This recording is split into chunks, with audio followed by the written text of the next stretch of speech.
E aí pessoal, tudo bem? Bem-vindos ao canal Coleção Paralela. Eu sou o Rodrigo, este é o Mestre do Terror, da sua nova posição em maior destaque nesse canal. O Mestre do Terror estava reclamando do seu pouco protagonismo. Ele precisava aparecer mais, ele já estava achando ruim, então... Aí está, Mestre do Terror, você é protagonista agora, mas vai ter que lidar com uma situação insólita.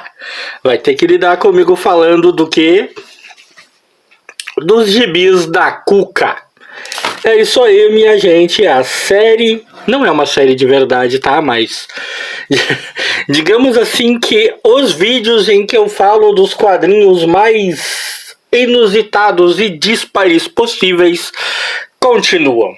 E hoje eu decidi falar dos quadrinhos da Cuca, que me chegaram recentemente. Tem um vídeo aqui no canal já de um tempo atrás, no qual eu falo de um quadrinho que é com a turma do Sítio do Pica-Pau Amarelo, mas é uma abordagem totalmente didática. E a revista não é propriamente do Sítio do Pica-Pau Amarelo. E agora então me chegaram às mãos, num lotezinho aí, revistinhas da Cuca. Eu, é claro, é óbvio, fui ler, né? Fui ler porque eu sou meio masoquista.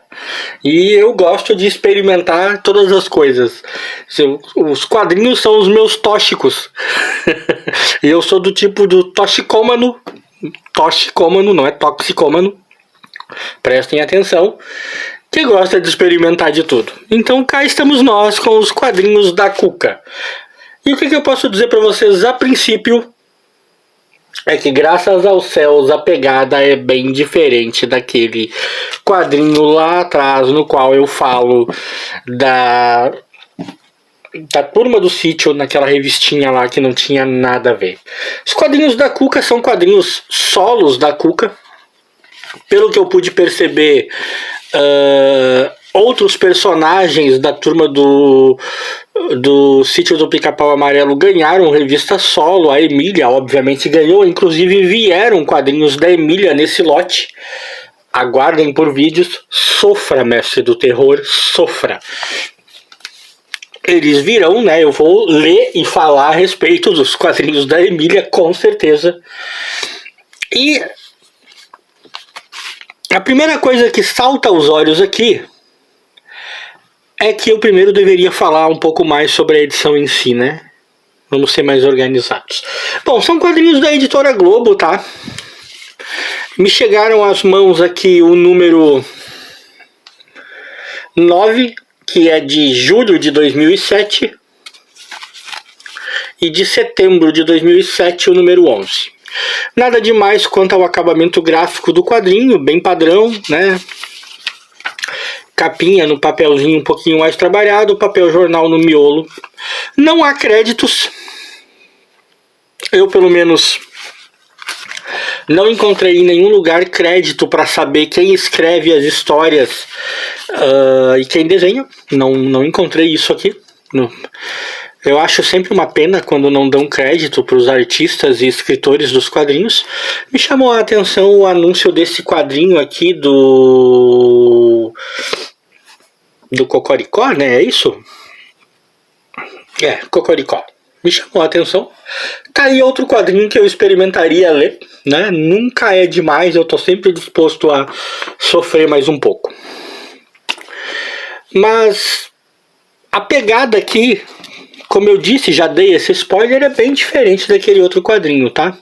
Aqui a pegada didática desaparece quase que completamente. Não há uma ideia aqui de ensinar coisas didaticamente falando.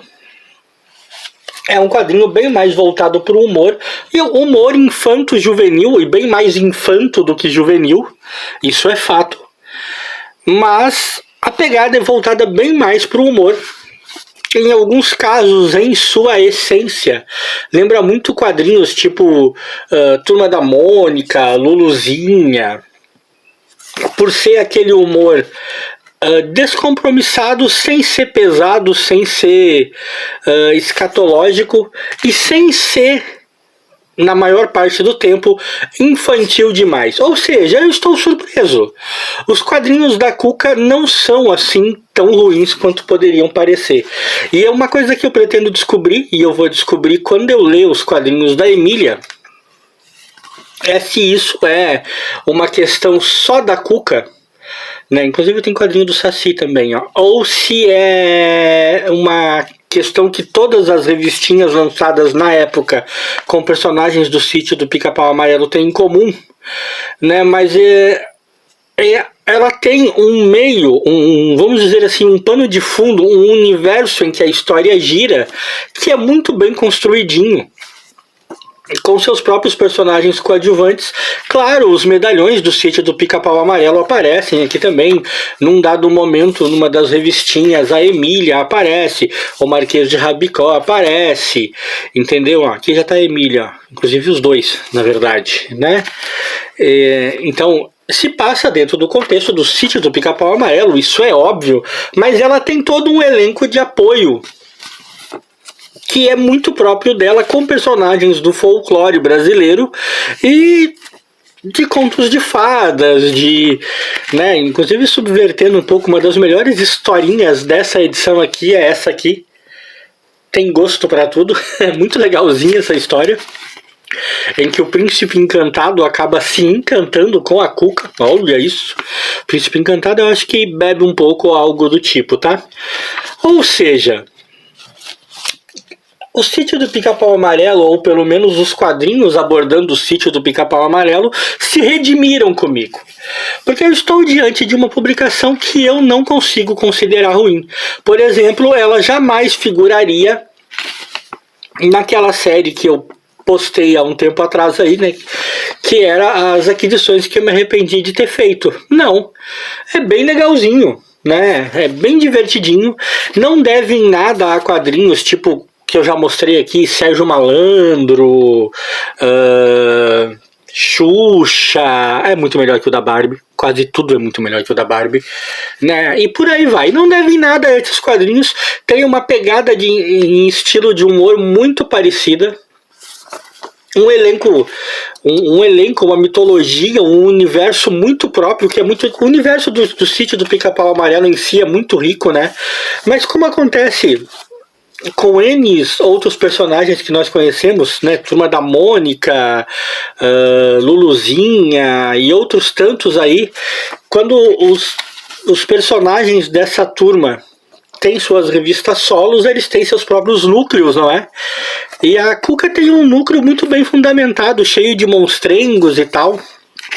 É óbvio que as histórias, muitas e muitas vezes, são bastante simplórias, são bastante bobinhas, mas é preciso lembrar que é um quadrinho de 2007, como eu sempre digo, numa época em que ainda se escrevia quadrinho para criança de verdade, né? Ainda se tinha esperança que as pessoas que fossem ler quadrinhos eram crianças. E o Sítio do Pica-Pau Amarelo já é uma coisa que está aí há muito tempo, e que a dificuldade de as novas gerações conhecerem se torna cada vez maior. Claro que esses quadrinhos aqui foram lançados na época em que aquela nova versão, que talvez tenha sido a última versão que se tentou fazer do Sítio do Pica-Pau Amarelo, ainda estava no ar na TV Globo, né? E tentaram pegar esse hype. Mesmo assim, né, já pegou essas crianças mais modernosas aí, menos interessadas nesse tipo de coisa, menos interessadas em quadrinhos e menos conhecedoras do Sítio do Pica-Pau Amarelo. Acabou então que eu realmente me surpreendi. Não foi uma leitura difícil, não foi uma leitura penosa.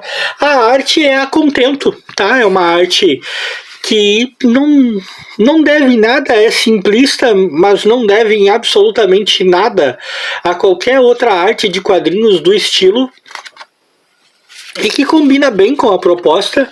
E acima de tudo, as histórias são muito bem boladinhas, algumas chegando a ser realmente surpreendentes. Claro, eu só li 2 edições, mas dá para ter uma base já, né? Eu sempre digo que a produção de quadrinho nacional, ela é muito boa no que se refere ao humor, né?